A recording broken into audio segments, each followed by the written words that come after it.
He is a producer. He is a talent. And because of that, Michael Rapaport is very emotional. That's a fact. I am sad, lonely, and more of an accountant. I am not emotional, and you know that about me. Yes. So that's why when we come on the show, I have to bring you back down to an emotionally disciplined place, and you're bursting through the cage with me. Fact again. So when Odell Beckham gets traded, I look at the Giants and I'm like, oh, 2 first-round picks. You can get a left tackle. For you, trading Odell Beckham was an emotional experience as a Giants fan. To say the least, it was an emotional experience.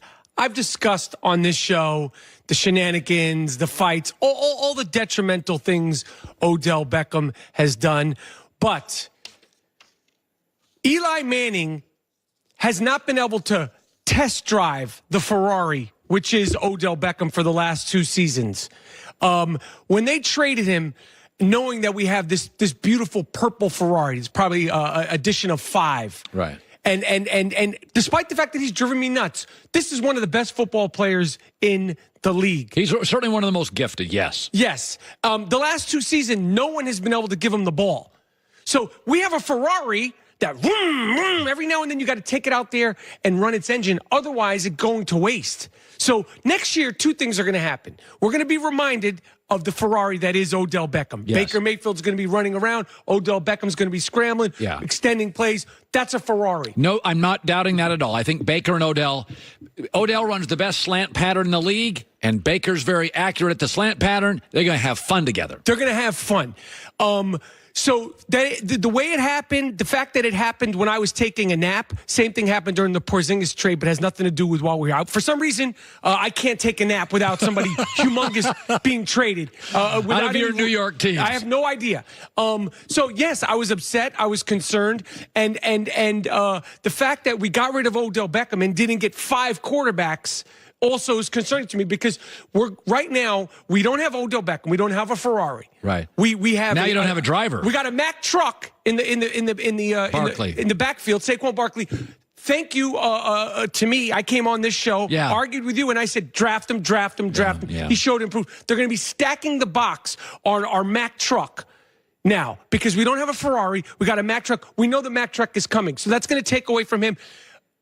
Especially with the fact that we're going to be starting the season with a guy who the sentimentality is in me. I am emotional. Me and my father, we almost shed a tear on the phone the other day talking about Eli Manning. How much you love him? Well, how much we loved. It's in the past. He's the only guy on the team that's still with the Giants that was part of that Super Bowl roster. Yeah. Are we going to bring back Michael Strahan? Well, let's bring it back Strahan. Let's keep celebrating what happened almost 20 years ago. See, this is why about 3 years ago I bailed on Eli. I know his brother Cooper. I think Peyton's one of the best players I've ever seen. I've met Eli 10 times. I've loved him every time I had him on the show. But as an accountant, it's just about value declining, rising. You're emotional. By the way, with LeBron and Kobe, were you more a LeBron or a Kobe guy? Kobe. Okay. Kobe has mastered basketball and projects. Yes. I made an argument earlier today. LeBron has thrown them all together, and I think it's hurt him. I think he's distracted. I think it's sapped energy. I think he's worried about too many things. I think he came to Hollywood and let it use him, and Kobe used Hollywood. He said no a lot, took very few projects, dinners, meetings, and Kobe figured out Hollywood because he was here for years. He was never desperate. LeBron feels like when you go on vacation and you have 6 days, and you try to do everything in 6 days. Okay, we're going to go on the roller coasters. We're going to go to the beach. LeBron jams everything into like 4 months in Hollywood. It's the vacation where you should have just either done less or had more time. LeBron looks distracted to me. This has been, listen, fool me once, shame on me. Fool me again, shame on me. I came on this show, said they're going to make it to the Western Conference Finals. I bought the Kool-Aid. and the Kool-Aid stained my shirt. I have Kool-Aid stained on my face. I thought they were going to do it. I thought he was going to do it. This year has been a disaster from the beginning of the season when they lost the first 3 games, one of which is giving up 143 points to the Spurs, to hugging CP3 when Rondo spit in his face, to serenading Kyrie Irving and singing to him, which made Elgin Baylor, Jerry West, Dave Cowens, and Bob Cousy cry and feel ashamed, to leading Anthony Davis astray.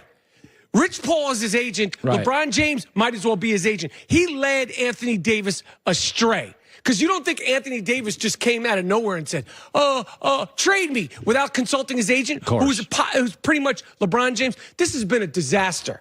This has been a disaster across the board. And whether or not he can multitask or not, based on what we saw this year, you can't.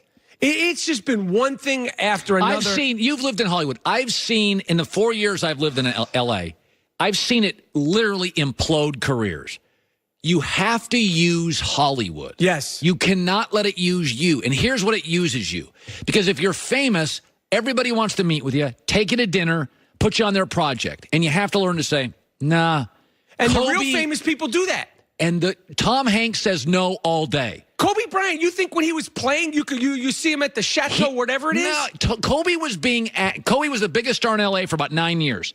He had 1 million projects. He said no to 99%. LeBron's got 15 projects this year. It's like, dude, and none of them are great. They're all just like propaganda projects. They're just like, it's like Kobe's like, I'll take 2. I'll make them both great. Kids book, New York Times bestseller. Short film, win an Oscar.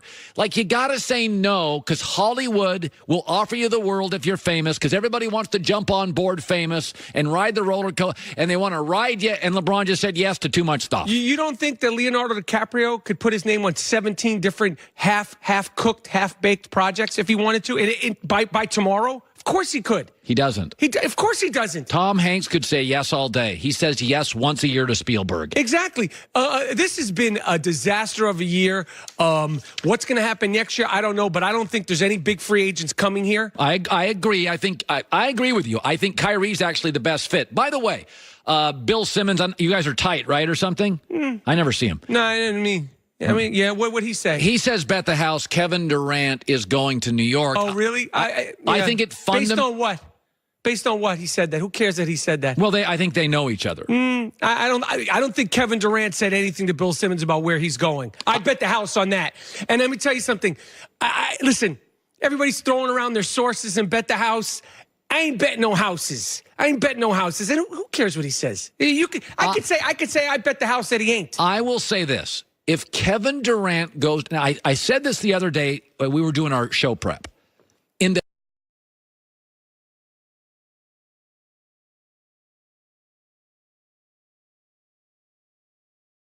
the history of American sports, find a star athlete who left a brilliantly run franchise to a poorly run franchise, and it worked. You can't find one. It's not about money. Sports if you look at all sports, who owns it, who runs it? Okay, the Warriors are arguably, Houston's up there, Boston, are the best run NBA franchise. I know you're a Knicks fan. It's not a brilliantly run franchise. Kevin Durant, who has business savvy, it would be like me going,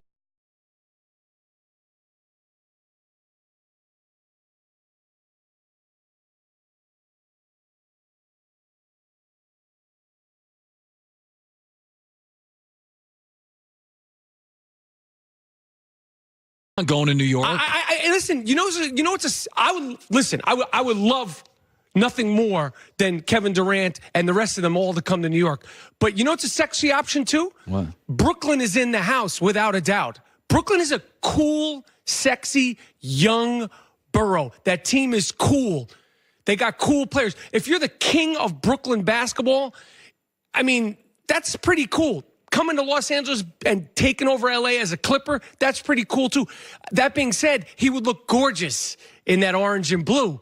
But I don't think there's betting the houses. I think a lot is going to have to do with how they wind up in the playoffs if they win the championship. I think if they win the championship, he's definitely leaving. I think if they lose, I don't think he's going to leave because I think it's going to be the same sort of thing like the Oklahoma City thing. Michael Rapaport, he's emotional. I'm not. We're done. Hour 3 coming up next.